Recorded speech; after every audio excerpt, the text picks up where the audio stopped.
여러분 안녕하세요. 클래식 산책 진행자 피터 박입니다. 클래식 산책은 음악의 이해를 돕기 위해서 음악과 함께 이미지와 해설을 곁들여 제공하는 영상음악 코너입니다.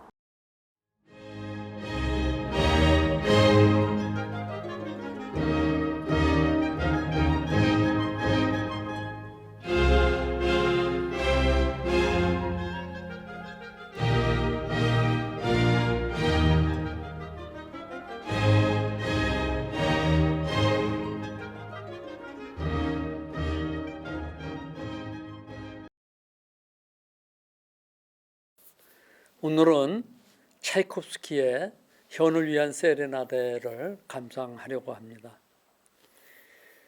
러시아 작곡가죠. 차이콥스키는 광산 기사인 아버지와 음악을 좋아하는 프랑스계 모친 사이에서 태어났습니다. 어머니가 허약한 체질에 간질 증상까지 있었죠. 어머니의 체질을 받은 차이콥스키는 신심도 매우 허약했다고 합니다. 다행히 아버지는 정부 관료로서 많은 혜택을 누리고 있어 경제적으로는 여유로웠다고 합니다. 4살 때부터 피아노를 치기 시작했고 프랑스인 여자 가정교사에게서 역사, 지리 등을 배웠는데 특히 어학 쪽에 더욱 재능을 보여서 7살 때 벌써 독어 불어를 구사할 정도였다고 합니다. 가정교사를 무척 좋아했지만 아버지가 빈번하게 정근 다니게 되면서 가정교사는 그만두게 되지요. 차이콥스키는 그녀와 헤어지게 될 때 엄청난 충격을 받아서 그때부터 말수 적은 아이로 바뀌게 되었다고 합니다. 그때의 충격은 예민한 차이콥스키에게 오랫동안 지속되었다고 하는데요. 차이콥스키의 유머는 그를 유리로 만든 아이 같다고 말하면서 머릿속에 음악이 꽉 차 있어서 계속 뭔가 들린다고 울곤 하였다고 합니다. 또 음악을 듣고 옮겨 쓰기도 하고 유리창을 두드리며 듣다가 너무 세게 쳐서 유리를 깨뜨리기도 했다고 합니다. 그만큼 예민한 아이였던 것이죠. 음악적 재능이 워낙 뛰어났지만 음악을 직업으로 삼는다는 것은 당시 러시아 상황에서는 커다란 모험이었기 때문에 그의 부모는 물론 차이콥스키 자신도 관리로서 입신하는 길을 택하게 되죠. 하지만 음악에 대한 열정을 끊을 수 없었던 차이콥스키는 법무성을 그만두고 음악원의 원장이던 루빈스타인에게서 작곡 지도를 받게 됩니다. 음악원을 졸업한 후에는 차이콥스키는 모스크바 음악원의 이론 선생으로 임용되어서 상트페테르부르크를 떠나게 되는데 그 이후 차이콥스키는 모스크바 음악원의 교수직을 사임할 때까지 주옥 같은 걸작들을 양산하게 됩니다. 특히 35살을 기점으로 해서 그의 주요 오케스트라 작품들이 쏟아져 나오는데요.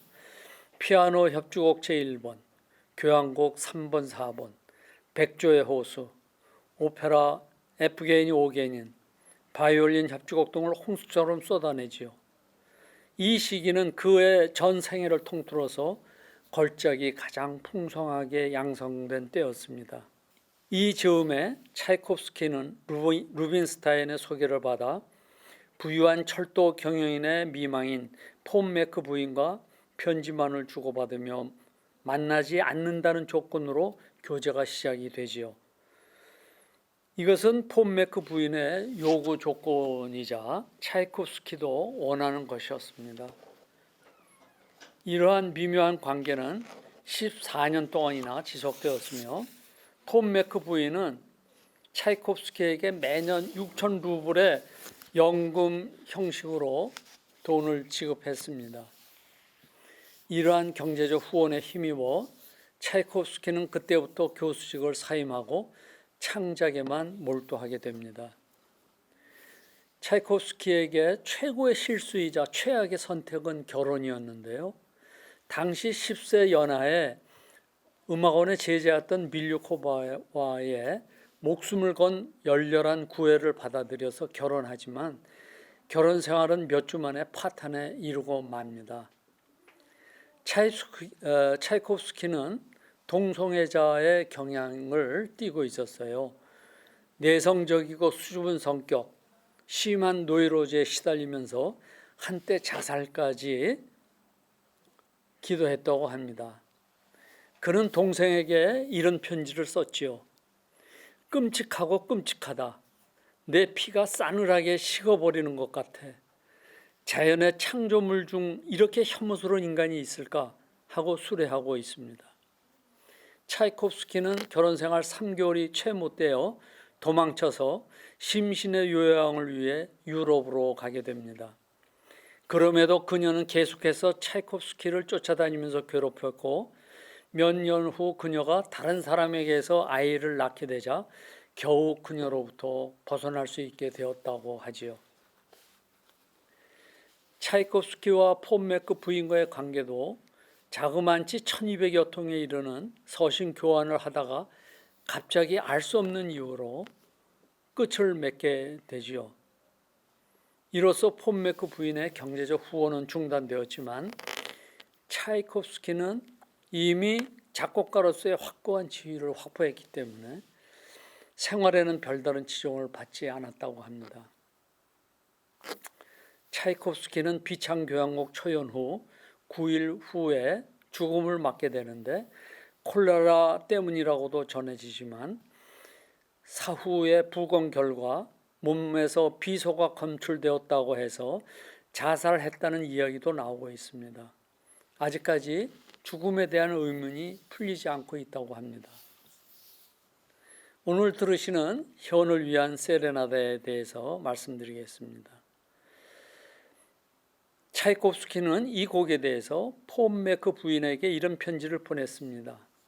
내 마음속에 자리 잡고 있는 확신이 일러주는 대로 세레나데를 작곡했습니다.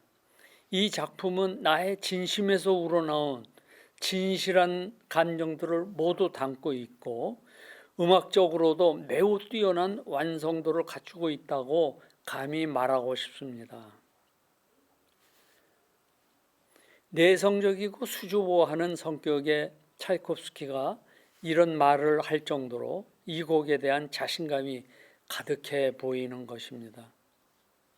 이 곡은 서정적이고 우아한 선율이 담긴 전형적인 세레나데 곡으로 그의 음악에는 항상 깊은 애수와 어두운 면이 감돌고 있는데 이 작품에서도 진중한 선율과 깊고 서정적인 분위기 속에 결코 웃음만이 아닌 밝은 면도 나타내면서 찬란한 슬픔을 노래하고 있습니다. 오늘 이 곡은 벤자민 브리튼이 지휘하는 잉글리시 체인버 오케스트라의 1968년도 연주로 들으시겠습니다.